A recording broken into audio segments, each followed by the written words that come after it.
Well, it's a celebration. It's a New Year's, and what a way to spend a New Year's and opening up 2016 with family and neighbors and friends here.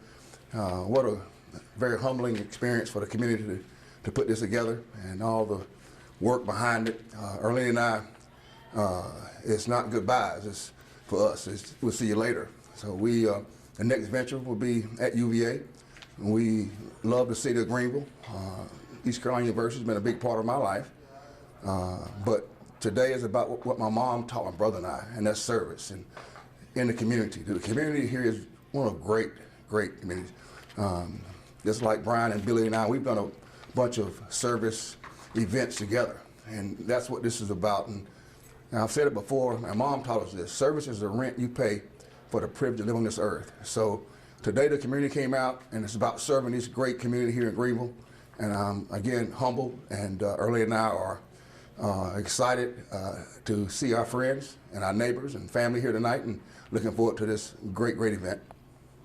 Coach, you've always said, well done is better than well said. How does that feel to know that that's kind of, that moniker has been kind of taken for this reception? Well, it talks about the church and our friends that we've grown to love here. And we told our kids this, and we'll tell the kids there that, you know, a lot of people talk about doing things, but it's about doing things. So well done is better than well said, and it's about getting things done. It's about taking care of the task at hand, and you don't talk about it, you just do it. And my mom, again, go back to mom and dad, she just said, you don't have to tell anybody what you're doing, you don't brag about what you're doing, you don't have to tell anybody what you're doing, you just do it because you're supposed to. So by the community and the church and Diane and all her friends and all the ladies and men that have helped, that's what you see tonight about getting it done. And Coach, being let go by a university, I know you're the type that didn't want a funeral, so to speak. Right. But you wanted a celebration. Is that what this is all about, a celebration? Well, you know, I normally just leave at other places. I don't make a big deal about it. Again, it goes back to well done, been well said. But Diane and the church and the friends and the community just insisted on us being here tonight, and for Earlene and I. And it's not farewell, that's for funerals. It's a celebration, and a big thank you and a big hug, and from us and from the community back to us. You're a Wahoo now, I guess. Yeah. But I guess you'll always be a Pirate, is that right? Yeah, this place raised me since I was 17 years old. The city of Greenville, East Carolina. Come here with Coach Di back then, and East Carolina. I would always feel fondly about East Carolina University, the city of Greenville, the community of Greenville. And like I said, our next step now is to go to the next. God doesn't make mistakes. He doesn't go, oops, my bad. His plan is to prosper. So my job is to obey, and our job is to obey. And the next mission now is to get around the kids at UVA and make sure we put a blessing on them.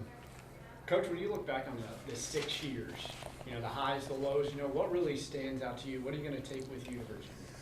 The accomplishments by the teams, the groups, the kids. You go back from the very beginning, but the first team to win 10 games in the history of East Carolina, to have 6 ACC wins here at this university, which we all know it's hard to do and has not been done on a regular basis. Seeing the young guys, the young boys come in as like little colts and then leave as mares and stallions.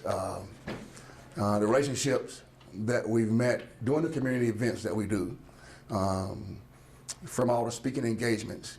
Again, like I mentioned, Billy and Brian and I, we've done a lot of events together, you know, in the community, from the autism events to Swashbuckler's Diamond Disease, you name it, to Ron McDonald House, all those. I remember all those. I'll take that from it. But we've had some pretty good, neat things happen to us here, and I'm proud of that. And I'm proud of the kids that I was able to come in contact with. It was my coaching staff. Very proud of the staff I've had. They worked hard. You know, you think about John Wiley, all those guys, Dwayne Price, Donnie Kirkpatrick, Lincoln Riley. Sorry, Lincoln lost last night. You know, that was a tough. Kurt Dahl, Mark Yellock. All the guys that I worked with was fantastic for us.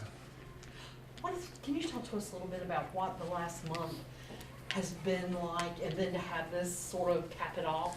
Well, you know, in this business, you understand the business. And I was talking to Brian earlier. We went through a similar experience at Texas Tech, where it was one of the highest challenges of our life and one of the lowest lows. And one of the most exciting times of our life to win the game versus Michigan State, till we didn't get the job there. That was that similar experience. So after everything here happened, it was a blessing. Bronco called the same night. Bronco Mendenhall, Coach Mendenhall called the same night, and he says, think about it a little bit and let me know. And I had some other offers come through there pretty quickly. But knowing Bronco and how Bronco runs his program, and also with one of my best friends in coaching, Robert and I on the staff as offensive coordinator, and one of Erlene's best friends, Leonia and I, on that staff, it became a perfect fit for us. So we've made a transition from our clothes to our home and find a new home and all that. So it's again, you surround yourself with great people. I said it in the book, ABC, Avoiding Bad Company, Protect Your Circle, and it applies in this last month. My circle has been so tight with family and true friends that believe in us, not Ruff the coach, but in Ruffin McNeill Jr., the person, and Erlene Wright McNeill, the person. And my girls have been so great. Renata and Olivia, special to me.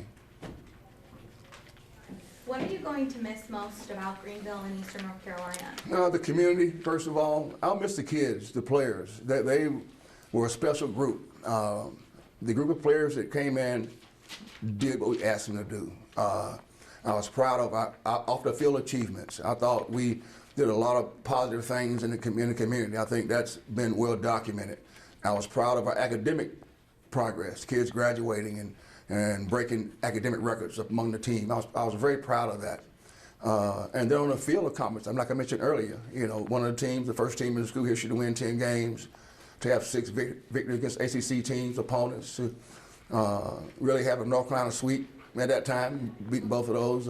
Those are special things that you can't, the first evers, nobody can be the first ever. So being a part of that, not me doing it, but just being a part of all that is special. What was kind of your first reaction when Diane told you that she wanted to have this party? I was like, because I'm like a lone wolf, sort of like, you know, I'm like really my daughters call me a dork, you know what I mean? Because I don't do anything, you know.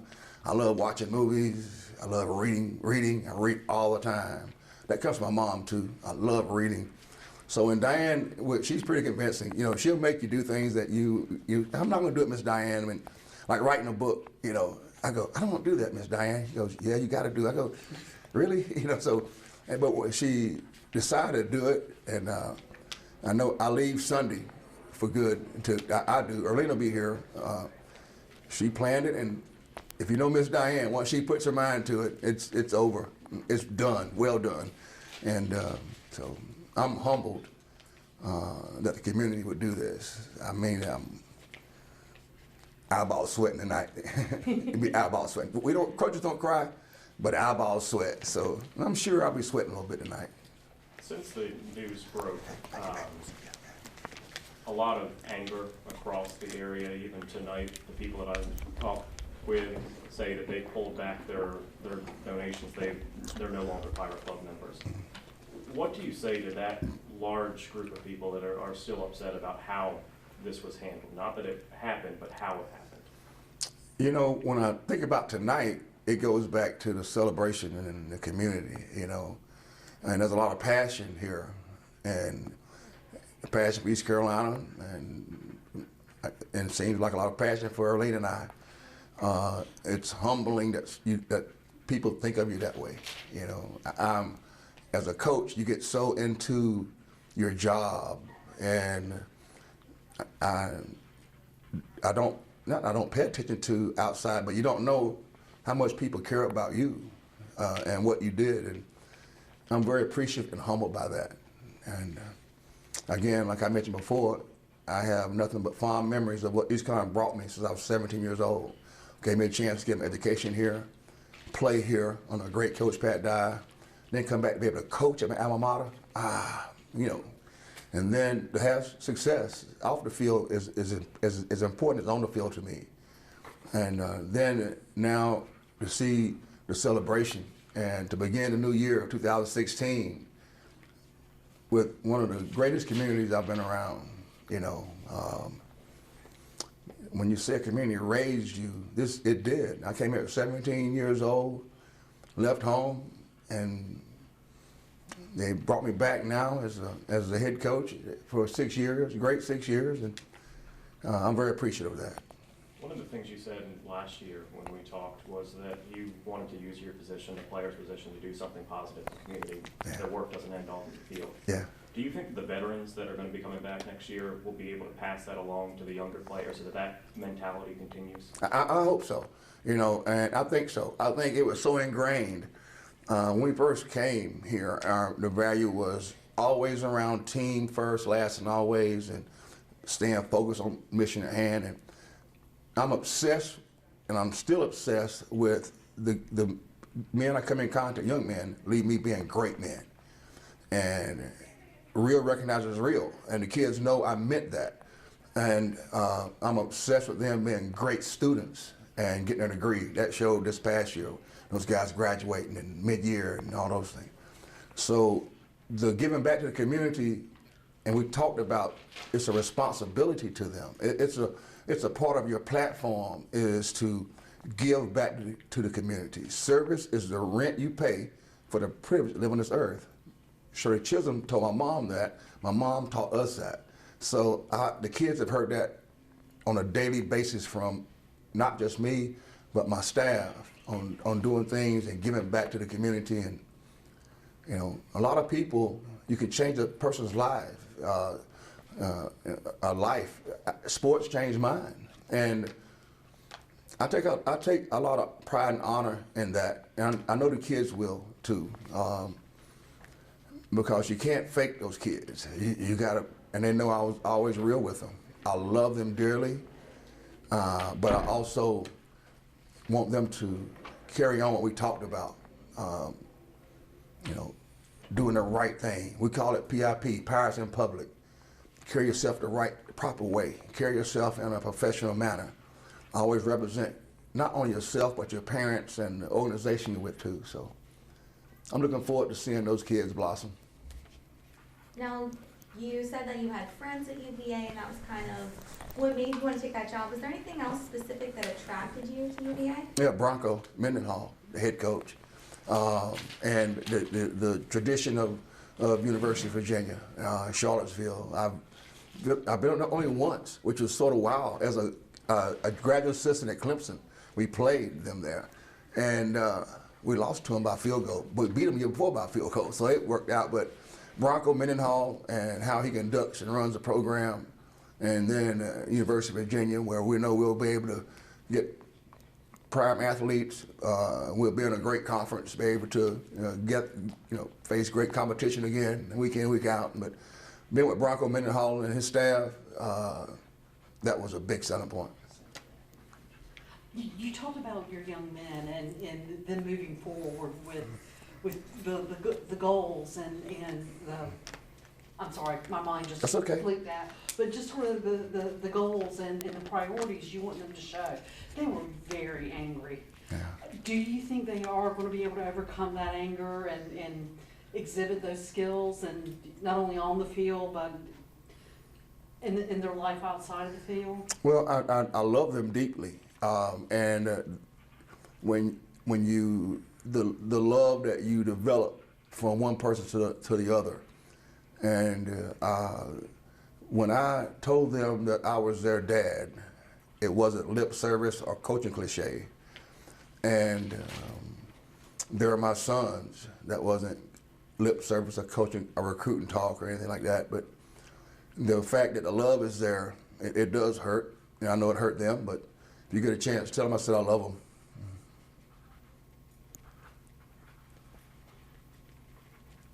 Everybody good? Y'all good? I'm good. Okay. Thank you so Thank you, much. guys. You're welcome.